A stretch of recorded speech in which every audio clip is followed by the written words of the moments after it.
Good morning, everybody. I look ridiculous. I tried to do makeup. It's something. It just ignore how badly it's done. I am not a queen of makeup. Definitely not a guru. This is not a guru channel. Anyways, so today we're going to talk about my medical journey. Like, I know I keep saying, oh, I'm going to make the fibromyalgia video, but I'm kind of, I don't know, like, I'm kind of worried. More just because, like, I thought I knew what fibro was, but now there's all these studies and all this new info, and some of them, like, clash with each other and others don't, and there's a lot of stuff coming out, and a lot of new research, and so I'm feeling a little out of my depth. I thought I was like, yeah, I know what fibro is. I have fibromyalgia. I know. Turns out, probably don't know as much as I think I know. So I'm still gonna make the video, but I think I'm going to more talk about the symptoms and, kind of what fibromyalgia is related to, things like that, and talk about my personal experience with fibromyalgia. I would someday like to make like a big comprehensive video where we go over several studies and things like that, but I don't think I'm going to make that anytime soon, especially since I'm just starting my channel. That video would probably take me a lot of research, and there's some studies that I really need to read into first before I really try to put something together that is that detailed, for the reason of just, like, I want to make sure if we're going over studies together and we're looking at certain things, that they're credible studies, that, they're factual, they, that it's something that can be, researched deeper and things like that, and that it's got all of the citations with the article and everything else. I don't want to just be like, oh, look, here's the headline and it says this about fibro, but there's no, there's no link to a study, there's no research been done, there's no, there's nothing being cited. I don't want to look, fibromyalgia and what fibromyalgia is already extremely complicated and confusing already, so I don't want to then make it more confusing by adding in articles that that have zero proof, no studies, no sites, so then you're just putting in hearsay, and then, when people watch YouTube videos like this, it's mostly so that they can get like a condensed version where someone else has done all the research and studies, and then that way, like, you can watch me go through it, and then if you want to know more, then you can go to the studies that I've looked at. That way, and then some people don't even get that far into it. They just watch your video, assume it's gospel truth, and stop there, which you should never do that, especially with medical conditions. You always want to do as much research about your condition or your loved one's condition as possible, because even if I have the same condition as your loved one or as you, that does not mean that we're going to have the same symptoms, the same issues, the same medication. Like, it could be the same condition with radically different faces. So just make sure that you always do your own research. So today we're just going to get into my medical journey. I will eventually make, my medical journey with fibromyalgia, I guess, is the best way for me to approach that video, where we just discuss my fibromyalgia and some of my symptoms and some general symptoms that everyone can get, or has, I should say, and go from there. And that big research video, I have no idea when that's going to happen. So I'm not going to put a date on it. I have no idea. I have a lot going on right now. I'm starting a new job. I'm helping a friend with a couple of things. I have started making more crafts to sell on Etsy. So I'm pretty like, and I'm also making YouTube videos. So research is not something I can really fit into my repertoire right now. And when I do that video, I want to give it full justice, full research, full attention. So I'm not going to put a date on when that is. I'm just saying that is something that I would like to make in the future. Okay, so for context, I am almost 30. I'll be 30 in August. So yay! And I was diagnosed with fibromyalgia when I was, how old was I? It was shortly after I moved to Maryland in 2013. I think it was in 2014, like late 2014, that I was diagnosed. So I was I 24?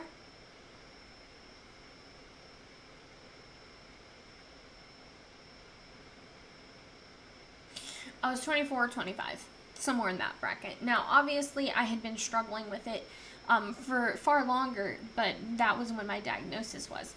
So, when I was younger, I always had poor health in general. Now, a lot of that was contributed to stress. When you're a child, having a very high stress environment means that you can get sick extremely easily. And then obviously if you live in a big house, I'm sure you all know the struggle of having, a big family with multiple siblings. The moment one of you gets sick, just only one of you gotta get sick. Okay? And then everybody's sick. Like, oh my goodness. So I had that problem along with a poor immune system. So I was sick constantly. But I also had other conditions as well. I had to, when I was very young, I would constantly complain that my knees hurt, right? My knees hurt. And I'm gonna put the name of the condition on the screen when we come to talk about it, because I can't pronounce it for the frickin' life of me. But when I was younger, I would constantly complain that it hurt. So my parents did take me to the doctor, and every time it was just, it's growing pains. And before that, before they took me to the doctor, they would also just themselves say it was growing pains, which is understandable. You're 5 and you complain and your knees hurt. Like, you're not gonna think a 5-year-old has a knee condition. And even if they do, like, they're too young for you to really be able to tell, because sometimes they could just grow out of it, So I would always complain that my knees hurt all the time. And I think I was a young teen. I was a young teen when we, like, really, really looked into it. And we went to a knee specialist. Great guy. I always remember that he was a great doctor. He was amazing.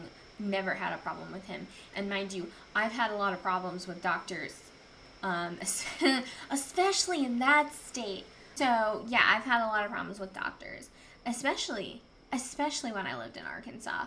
I'm sorry, but Arkansas is always 10 years, 20 years behind the times. Yeah, I think it's the same as 20 years. 20 years behind the times.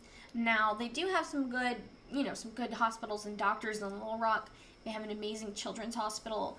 I think they have one of the best heart hospitals, if I remember correctly. But when you're talking about little towns, or just even, medium-sized towns, I swear to God, the medical care is shit. It's absolute shit. Like, they don't give a fuck. They don't even know what they're talking about. They will misdiagnose you left and right. So it was a miracle that I found a good knee doctor. I'm going to put the condition, like, up here somewhere that I had. But basically, my knees were not connected to tendons. At least that's how it was explained to me. So I used to do this thing when I was a teenager to freak out my female friends and impress my guy friends. I had a lot of guy friends, so I normally did it just to impress my guy friends. I would move my kneecap. It didn't hurt. You shouldn't do that, by the way. If your kneecap moves like that, please go see a doctor and don't move it. Don't do that. It's actually a real bad thing. But you know, I was a stupid teenager and I'm like, look at my kneecap. I can move it. You know, because I'm retarded. Anyways, so I just do that, show my friends, like, look, I can move my kneecap.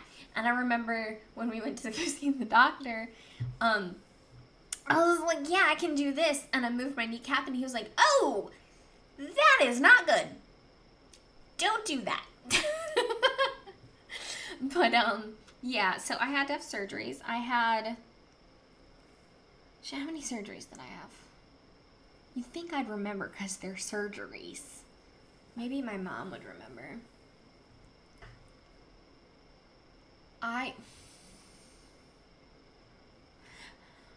Okay, so I had an initial surgery where they just made one little incision, and I don't remember what they did, but, like, they did something and it didn't take, because they were trying to do, like, something that wasn't too invasive to start with. It didn't take. I think I had at the least 3, maybe 4 surgeries. Because I don't remember if they did, like, the tiny little incision type surgery on both of my knees, or if they just did it on one. And then see if it took on the one, and then if it didn't, just, like, do the bigger surgery on both of them, or if we did, like, the smaller surgery on both, and then it didn't take, so we did the larger surgery on both. I know we did the larger surgery on both. So I think it's at least, well, no, I know it's at least 3. So if I remember correctly, we did this small surgery on one of my knees, and that didn't take. So then we just was like, okay, well then it's probably not going to take on the other knee. So we're just going to do the bigger surgery on both knees. Now, obviously, they didn't do it at the same time. That would be ridiculous. But yeah, I had 2 knee surgeries. I think I was 14 or 15 at the time that I had the surgeries. So I, was already not having the greatest time as a kid. Like, I had weird flus, just like, I got bit by a weird ass looking worm thing one time. Like, there's a lot more, but like, basically I feel like the people in the ER probably knew who I was to a certain extent. Like, I wasn't in there constantly, but enough that they were like, hey, it's that kid, you know? I don't know if that was a good thing or a bad thing. It's that kid. Like, so yeah, that was fun. I was accident prone as well, so that, So when I got older, I wound up having back problems. I don't remember when we had it looked at. I know we didn't go to a specific doctor. I think, if I remember correctly, I had been walking to school and I was having this horrible, horrible back pain. Like, really, really bad. And I, like, called my mom, or my mom drove by or something, because, I'm walking to school. If she's gonna, like, go do something and, like, that road is on the way, she may have driven past me. I can't remember. But I remember that I called her or something, and I was like, oh my god, it hurts. Or maybe she picked me up from school. I don't know. But if I remember correctly, we went to... No, I don't think we went to the ER. I think my mom scheduled me an appointment. At some point, my back hurt. My mom scheduled me an appointment, I think is what happened. And we went in, and we got, I think it was an MRI taken. And then we went to the same knee doctor, but we went to the same office to see one of his coworkers. And his coworker, I don't know what it is with my luck in getting weird doctors, but his coworker's like, your spine's too straight. That's what they told me. They told me that my spine was too straight. Is that a thing? Does that exist? But the other thing that they did tell me is that I had bone spurs, or just, no, calcium spurs. I had calcium deposits. That's what it is. Sorry, calcium deposits on my spine. Now, obviously, calcium deposits will, in most cases, turn into arthritis. So, yeah, I have arthritis on my spine now as an adult. It's not rheumatoid arthritis or anything like that. I've been tested. But I do have arthritis in my spine, and I can distinctly remember why that is. So it's probably from two incidents. One was I was roughhousing. Well, I wasn't really roughhousing. I was more arguing with another teen and in a group, a summer group that I was part of. And we were in a van, and they got mad at me and shoved me backwards out the van. Now, obviously, the van was not moving. It wasn't moving. But, you know, having your back just hit concrete is not good for you. It's not fun. And then the second occurrence is I had drawn my middle sister, a picture, and she wanted it on the wall above her bunk. So my siblings had bunk beds. The only boy in our family slept on the bottom, and my sister slept on the top of the bunk. And so I was like, cool, yeah, sure, I can totally put it up there for you. Now, I was a small teenager, but the problem with the bunks is that we did not have a backboard on them. We only had, like, the slotted boards, so, like, the ones that and we didn't have enough of them either, so they were pretty well spaced out, and I think they had shifted at some point. We just really didn't notice because my sibling was so small, it didn't, like, nobody noticed. So I get up there, and I go to put this picture on there, so I'm on top of the bunk, on the farthest end by the wall, so where you would put your head, right? And I'm working on taping this onto the wall, and the bed goes, and my back goes, like, I landed in a V, okay? Like, whoo, like, I screamed like a fucking banshee. My parents came running, okay, everybody came running in, like, the whole house came running in.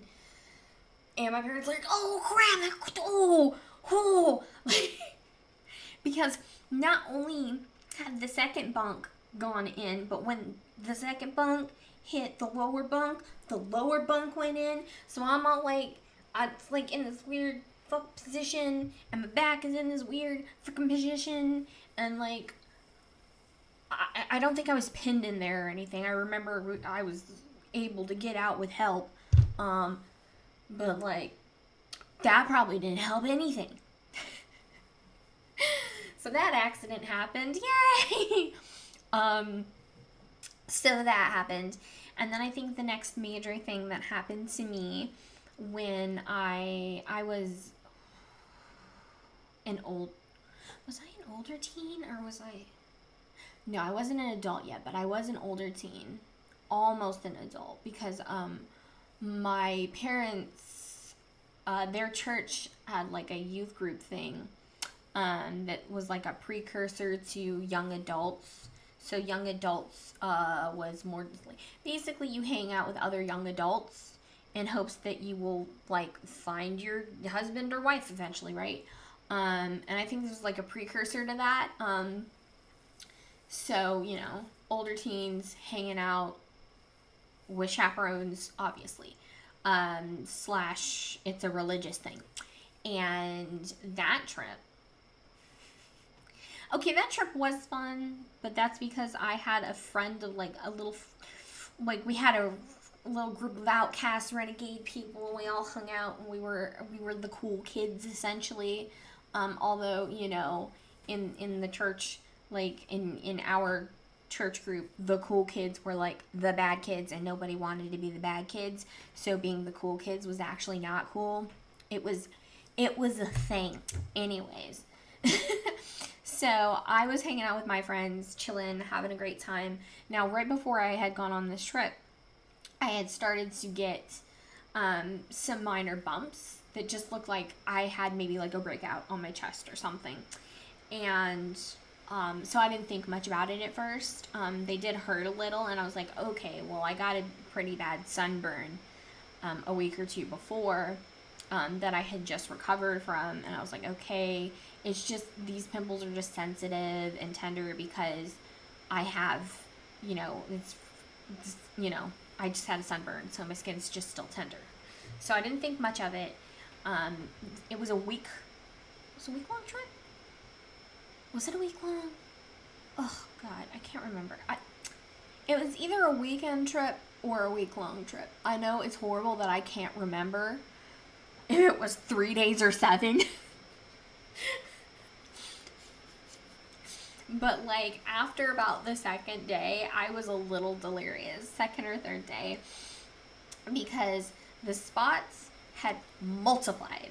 And they were extremely painful. They were big. They started like joining together into these masses.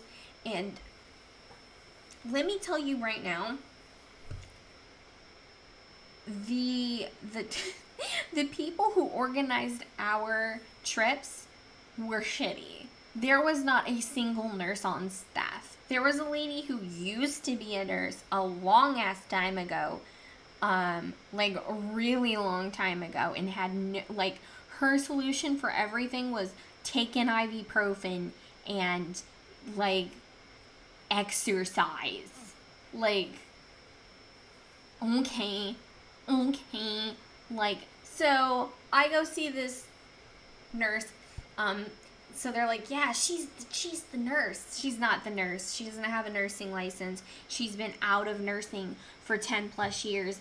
She's not a fucking nurse. She also was only a nurse for 2 years when she was a nurse. So, like, look, if you've been out of nursing for 10 plus years, but you was a nurse for like fucking forevers, okay, I'm gonna be like, alright, cool, I don't care, you're a nurse, bitch, like, you got experience. I'm gonna be like, here's my issue. Oh my god. Cause like, fuck, that's so much experience. Like, I'm not gonna be like, oh, you're not an actual nurse anymore. You don't know what you're talking about. Anyways, so this crazy ass woman, I'm showing her and I'm like, what the fuck do I do? Can we go to a doctor? Can we do something? And she's like, oh no, like, we're not gonna pay for your doctor visit, blah, blah, blah. Mind you, I was states away from home. And we had all come together in this big ass bus. And my family never had a ton of money. And even if you had a ton of money, it was a lot of fucking money to drive all the way up there to come get my ass, right? So I had called my mom, and I remember telling her that I wasn't feeling so hot and I had something going on, but to not worry about it. I don't remember if she offered to pick me up or not. I don't think it's something we consider, just because it was so much money, so much money. And I don't remember if I even fully told her what was going on. I may have not, because I didn't want her to worry. I just remembered that I had mentioned it to her. Because I remember telling her that we might need to go to the doctor when I get back. So I had made her aware, and I wasn't super worried about it. Yes, it was painful, it was tender, it was like making me feel weak and sick, but I was hanging out with my dude bros, okay? I was hanging out with my little rebel group. We were having fun. We pretty much ditched all of the religious activities because we could. It wasn't mandatory. It's not like they're gonna fucking send you home. Like, you're freaking 5-6 states away. Like, what are they gonna do? Make you go sit in your cabin? I still don't have to participate in your shit religious stuff, so. Now, by the way, I'm not saying religion is shit in general or anything, or even that the church my parents went to was shit. I'm just saying that the group that we were part of, the people who organized our stuff, was shit. So we all, like, we never wanted to be around any of them or have anything to do with it. So, by the way, that's not what I'm saying. I'm just saying that in my area, we did not have a great group of adults that was, organizing our things or preaching to us. A lot of their preaching turned into, them making fun of you or being an asshat. So, and I don't think that reflects on the religion. That just reflects on the people. You know what I'm saying?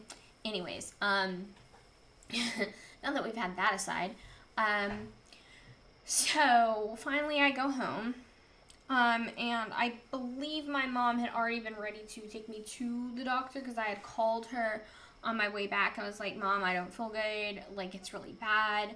And I remember my mom was so pissed. Not at me. She was really pissed because I get out of this van, right?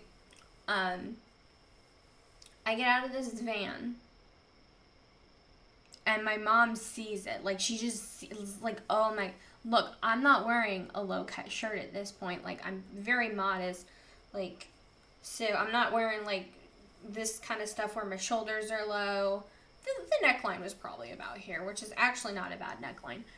But I had it all over here on both shoulders, and it was creeping up on the neck a little. And it was all over my back, all over my upper back. It were, how do I describe it? It was clusters. And I don't remember a lot about it, but it was these clusters of sores. They were tender. They hurt. I didn't even have to touch these fuckers for them to hurt. It was bad. I freaking hated it. So, what winds up happening is my mom sees it and is like, holy crap. So we go to the ER, and look, I don't really know if this is what it actually was. This is more or less just what they guessed it was. My dad had a staph infection in his neck at the same time. He had for like a couple weeks. And, of course he had tried to be careful with contact, but stuff happens. They're looking at it, and they're like, oh my god, I have no idea what the fuck this is. And finally, they decided on me having shingles, but having staph in my shingles. I don't even know if that's possible, but they were like, yeah, I think you have shingles, but you also have staph in them. So, I'm over here like, what? Excuse me? So yeah, apparently I had staph in my shingles. I'm sure someone in the comments is going to be like, that's not a real thing. And that's fine. I'm just saying what they told me it was. Like, I have no fucking idea. I really have no idea what that was. But basically, either way, I think it had stemmed from that sunburn that I got. I got a really bad sunburn. And the places where I got the really bad sunburn is where I had, the clusters and everything. So I'm pretty sure, I don't know, it had something to do with that. And then maybe while I had the sunburn, my skin got infected with the staph. And I don't know. Something happened. That was really painful, and I hated it, and it's horrible. So that was probably like my first major brush with extreme pain. My knees, yes, when I was younger, they hurt, but they didn't hurt so much when I was older, even though I could move my goddamn kneecap back and forth. It was really scary. But I would say that was the first time that I really just had full-blown, really horrible pain. As a young adult, older teen, young adult, is when I started to have even more issues. So I think at some point between either the, falling through 2 bunk beds and the weird-ass episode I had with this, somewhere in there, I got triggered. My fibro was triggered. So with it, I can at least tell you this much. With fibromyalgia, yes, it's something that they're pretty sure you're born with. I don't 100% know if it is, but they're pretty sure it is, and then it lays dormant, and then something triggers it. And once it's triggered, you fucked, okay? You fucked. You have it. Yes, you can go into remission and stuff like that, but my ass has never been in remission. It sucks. You know, obviously I've had good periods and stuff, but remission, what the fuck is that? I don't know. So, as a young adult, I started to have severe pain. It was my back, it was my knees, it was, you know, just random spots, and I started having other issues. I have a small heart issue, which I later on just found out was a sodium deficiency. That is an actually very long, complicated story, so we'll leave it out for now and do a separate video on that. But basically, I found out I had a sodium deficiency, which is rare. Sodium deficiencies, as far as I know, are not common. But anyways, I started to develop more problems, and more issues, and at first I didn't think about it too much because, I was like, okay, whatever, I guess this is normal, you know, like, I had grown up in a household where, you know, chronic conditions, and being sick was quite normal, so I didn't know that people my age normally don't have that many problems. Well, I shouldn't say that. As time goes on, more and more people are having issues younger and younger. But I was dealing with a lot more issues than most people my age, I should say. And so, and I lived in a very stressful household. I'm not going to go over why, because that would be disrespectful of me, because I love my family, and it's not my right to talk about things that involve other people as well, but basically my mom's amazing, and I love her, and I adore her, and I hope she watches the channel, and she's amazing. I love my mother. Okay, hi Mom. Hi Mom. Okay, anyways, I'm gonna stop annoying my mother now. Anyways, I've had some stressful things happen, I should say. So, I,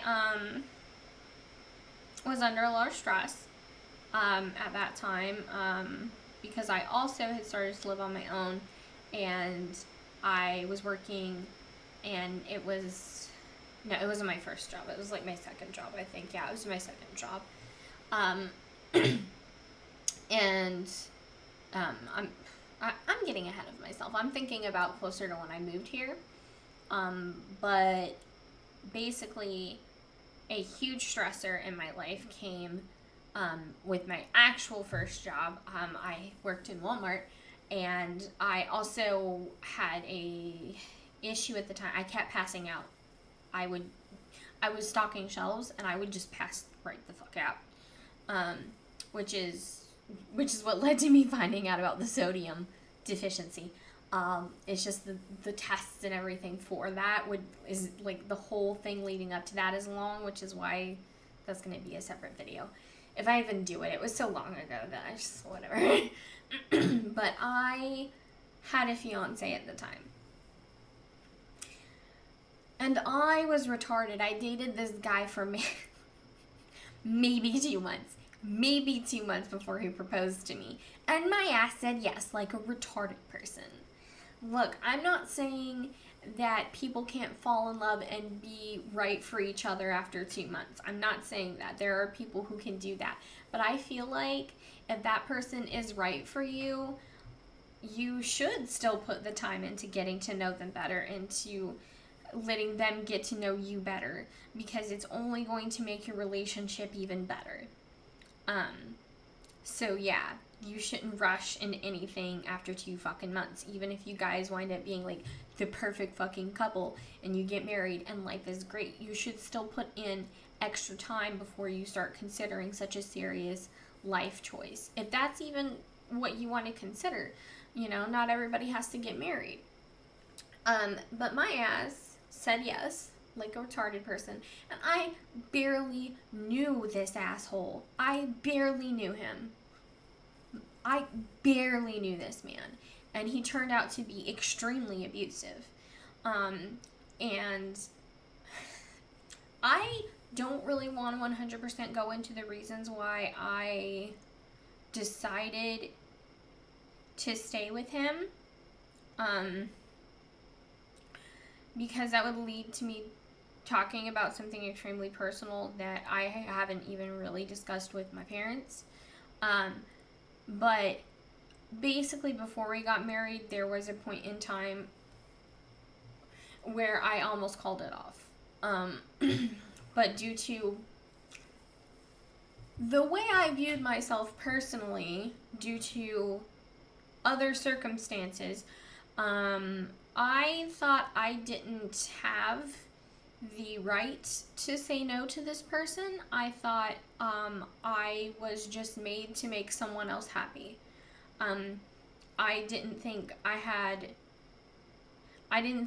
it was okay for me to walk away, because then he'd be sad, and I had no worth unless I was bending over backwards for him. I basically believed that it was okay for me to suffer constantly. Like, I knew I was suffering, I was in pain, and I was telling myself that that was fine. As long as he was happy, it didn't matter if I was happy. It didn't matter how I felt. Sorry, sometimes it's still a little hard. It's been so fucking long though, so. But, yeah, I had a chance to say no before getting married, and due to some circumstances that led to my mental state, I thought I couldn't. I thought I wasn't able to. I thought I did not have the power or the right to say no, to step away, to walk away, to listen to anyone else other than him. That's how I felt. Now, that wasn't my fault, but like I said, it's part of a circumstance I haven't really even spoke to my parents about, so I don't feel comfortable speaking about it on, freaking giant platform, public platform. But basically, that led into a lot of stress, and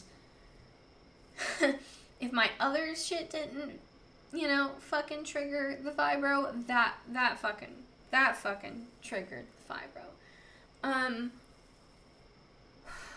We dated for 2 months and got married after, I'd probably say after only being together for 6 months. And then we were married for 2 months. 2 or 3 months. I'm not going to go into how that went down. It's still very personal. It still hurts. But I will say I was abused. And I finally was strong enough to say, fuck it, I'm not going to deal with it. Because I've always been that kind of person. I've always been the kind of person when push comes to shove, I do what I want. And I didn't want to be there. And I didn't want to be abused. And I didn't want to be cut off from my family and treated like nothing. So so it ended in divorce. And I don't regret it. Got a little bit dark there. But that was relevant to bring up because I said, like I said, we're talking about my medical stuff. And that was a very large portion of why things started to happen. Because, like I said, at the time I was also fainting. I do believe the fainting spells were from the stress because I really didn't start fainting until I started dating this guy and started getting pressured into things. So, the fainting led to a diagnosis of me having a sodium deficiency. But I believe I still had fibro at the time because I had a lot of other symptoms that I had brought up to my doctor, but he just felt like I was only bringing them up because I was going to be turning 19 soon, and then my insurance would end. My state insurance would end.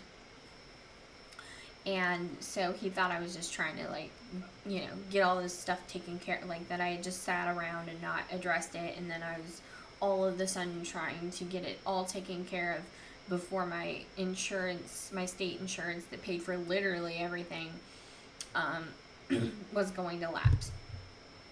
It was going to end. Which was not the case. I was having a lot of the symptoms just, like, out of nowhere.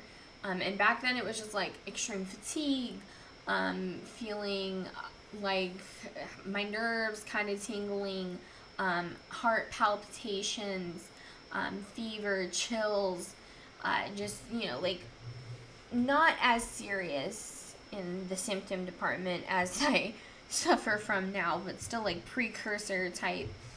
Some things definitely happened because, you know, I'm getting all of this all at once, right? Dizziness, faintness, you know, all this other stuff, and the most I get out of it is you have a sodium deficiency. So, you know, like, I wasn't thrilled. I was under a lot of stress. I'm pretty sure the fibro had hit me head on at that point, with the early symptoms, and no one was paying attention. No one really was paying attention, and I don't know if it was just because fibro wasn't nearly as well known then as it is now. It could have just genuinely have been that, but I feel like he should have referred me to a specialist. I never saw a specialist. I was pretty much swept under the rug. And so then we get to the point in which I moved to Maryland. I moved to Maryland, oh shit, how long after? Okay, I was like 20, I think it was 23, 24 when I moved here. 23, I'm pretty sure I was 23 actually. Yeah, I'm pretty sure I was 23. My divorce, I was 19 when I got divorced. So 4 years later. 4 years later, I decided, fuck it, I'm moving to Maryland. See, Victor and I, which is my current husband, and he's the best man in the entire universe. Okay, I'll calm down. You're gonna get a lot of that, by the way, just like every other video. I'm just gonna, like, squee over my husband. Okay, anyways. You would think I'm a newlywed. I've been married for 6 years. Almost 7. Anyways, so Victor and I had known each other a very long time. I actually knew him before my ex-husband, and we had been flirting before, like, I met my ex-husband, but Victor had always been like, look, we live in 2 separate states. I don't do long-distance relationships. And my desperate teen-ass self, well, not teen-ass self, young adult. No, I guess you're still a teen, because 18, 19. Yeah, still a teenager. Anyways, my fucking teenage-ass self is all desperate. She's like, oh my god, I need love. So, we paused, and then all that horrible shit happened with my ex-husband, and then we started talking again. Like, I don't remember how we started talking again. I think I know I reached out to him because I knew he wasn't going to reach out to me. I had an ex-husband and had pretty much just, like, was going through a lot. So it's not that he didn't want to talk to me. It's just he probably didn't know if I wanted to talk to him, or if I was okay, or if I, he probably wasn't sure what my mental state was and what I wanted to do and what I didn't want to do. And he may have not wanted to talk to me that much at the time either. But I reached out to him and I was like, look, I really want you to be my friend again. I'm getting sidetracked. Basically, I have a very wonderful, loving husband who I've known for a very long time, and I got really fucking lucky that that he talked to me again after that whole fucking fiasco with my ex-husband. Got some luckiness there, alright? But anyways, so fast forward to the point where I'm moving here, and I moved here just to be with my current husband. Now, mind you, by then I had lots of friends here too, so I guess you could say I moved because of friends and because of my now husband, but at the time it was mostly just for my husband. Anyways, so we move, or I move. I guess I say we moved because my parents moved at the same time, but they moved to Utah and I moved to Maryland. So we moved at the same time. We just went separate ways. Now, I wasn't moving to Maryland because I didn't want to go to Utah with them. It's actually funny. I decided to move to Maryland before they made their plans to move to Utah. So it was just coincidental that, like, we both decided we were going to move away from the state of Arkansas. So when I moved here, Victor already knew I had conditions, but we weren't exactly sure what was going on with me. The event that led to my diagnosis is we were living in Baltimore at the time on the 3rd floor. And I stayed home. I hadn't found a job yet, and he worked at the time. I started experiencing extreme back pain, muscular back pain in my lower back only. And it was getting to the point where my muscles would clench up excessively. And at first I'm like, okay, I just need to rest. Just turn the heating pad on and rest, and it'll be fine, and it'll be great. But it kept getting worse and worse to the point where just walking to the bathroom was excruciating because I could barely move my muscles to move my fucking legs. It was absolutely devastatingly excruciating. And, like, I could not even get out of bed unless my husband was home to help me to get out of bed, to go to the bathroom, and just sitting on the toilet was the most excruciating experience ever. Like, it was just, oh my god, so much pain. And I'm just telling myself, okay, I just need to rest. I need to rest, because I was at that point where, okay, I'm in bed. I feel okay-ish when I'm in bed. It's not nearly as bad. And then it accelerated to being just constant, unfiltered pain. Even when I was in bed, I was crying. I couldn't take it. So finally we went to the ER. And they were like, oh my god, your muscles are locked up. Like, they could not move. Like, my husband had somehow gotten me into a wheelchair. But whether I was standing or sitting or whatever, like, my back was locked up. It was so tight it was locked up. And so they gave me a muscle relaxer and a prescription for muscle relaxers, and we're like, okay, you need to do this for a week, and then if it's still bad, which it probably will be, you're going to want to go to urgent care, because I didn't have insurance at the time, so they were just giving me my options. And I remember when they went to discharge me, I was doing a little bit better because the muscle relaxers had kicked in.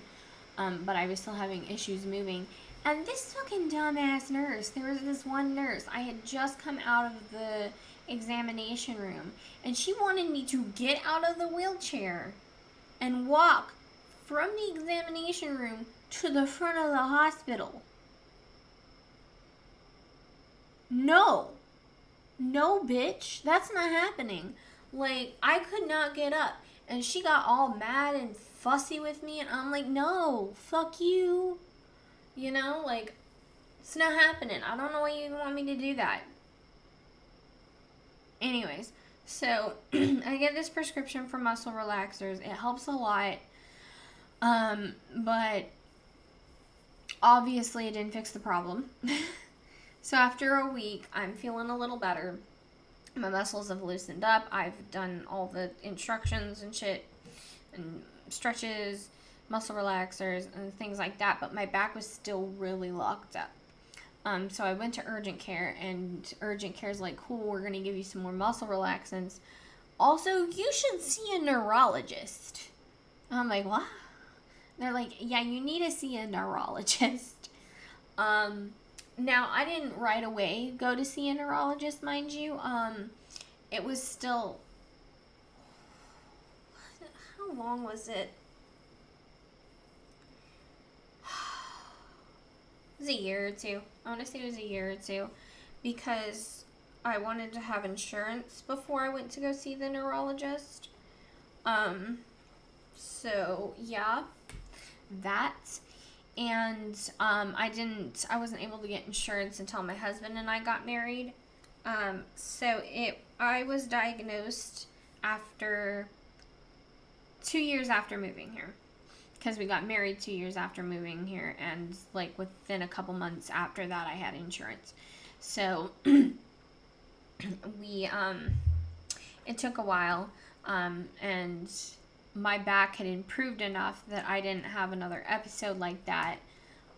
So at first I thought maybe it was a little bit of a fluke, but since then I had started noticing more and more problems and more symptoms. So we went to see a neurologist finally, and at the time we thought I might have MS because it runs in my family, and so I was really worried that that's what I had. And we're sitting there with a neurologist, and we're going over my symptoms, and the neurologist's like, oh, okay, cool. It's worse in the summer, right? Because MS is usually worse in the summer. And I was like, oh no. Like, both my husbands. I only have one husband. Both me and my husband were there. And we, like, both of us were just like, whoa, no, because, like, it was the cold months. It was the cold months that, like, obliterated me, man. Just, like, oof, so bad. So what wound up happening is she was like, oh! And then she started telling us about fibro. And then she did the pressure point tests. And like that, I had my diagnosis. You have fibromyalgia. At first, I was prescribed gabapentin. And gabapentin did help for a long time. But my body reacts really badly to medication after a while, especially once I start to go up in dose. Once I start to go up in dose is when things get bad. So I was on gabapentin for 3 years. The last year of that was just horrible. Just horrible. We can go over that another time. But, like, I had to stop taking it, and I didn't want to take anything else.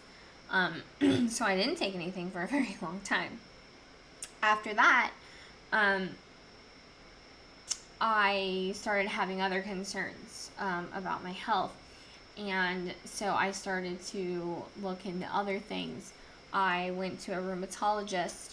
Thankfully, I do not have RA. My test came back negative for it, so I'm happy about that. But I do have hypermobility syndrome. Now, my hypermobility syndrome was diagnosed by my HS was diagnosed by a geneticist. My RA doctor had no idea what I was talking about, and I had only asked him because my aunt, her hypermobility syndrome was actually, well, she has GHS, so it's the same thing as hypermobility syndrome, but it's a symptom to something else. So,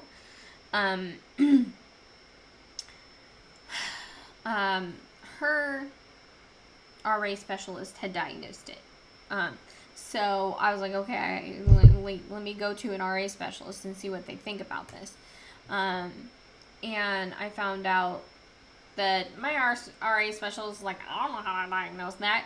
So he sent me to a geneticist, and my geneticist was like, okay, well, you don't have JHS, but you have HS. So JHS is joint hypermobility syndrome, and HS is hypermobility syndrome. which it's still your joints being hypermobile. It's just that JHS is connected to a different condition, whereas HS is its own thing. If I'm explaining that right. Anyways, I didn't have enough of the markers for JHS, but I definitely had all the markers for HS. So HS is where my joints are extremely mobile, too much so. So basically, they like to dislocate. And once they learn how to dislocate, they will continue doing that for fun, for shits and giggles. I don't fucking know. Like, I've not had a dislocation yet, but I have come close to dislocations, especially in my shoulder. Like, my left shoulder is the problem child, and it just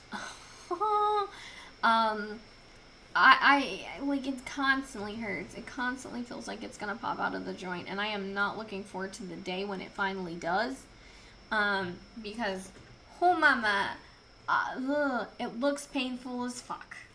Okay? So painful. My aunt, her ribs dislocate. Like, anyways. So someday that's gonna happen to me, and I'm not thrilled. So that is basically where we are now. That is my past history with my health journey.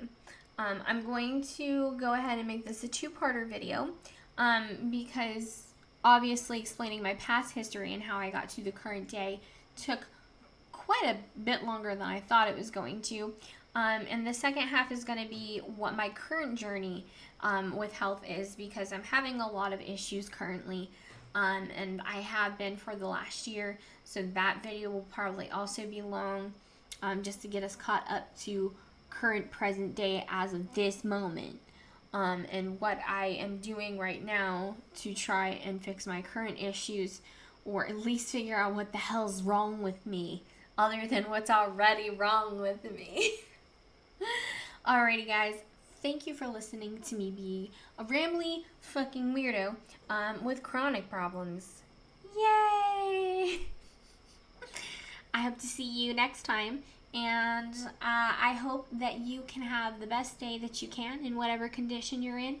And if you're not having a good day, I sincerely hope that you have a good day soon, and that there will be a day in which you feel at least as good as you can.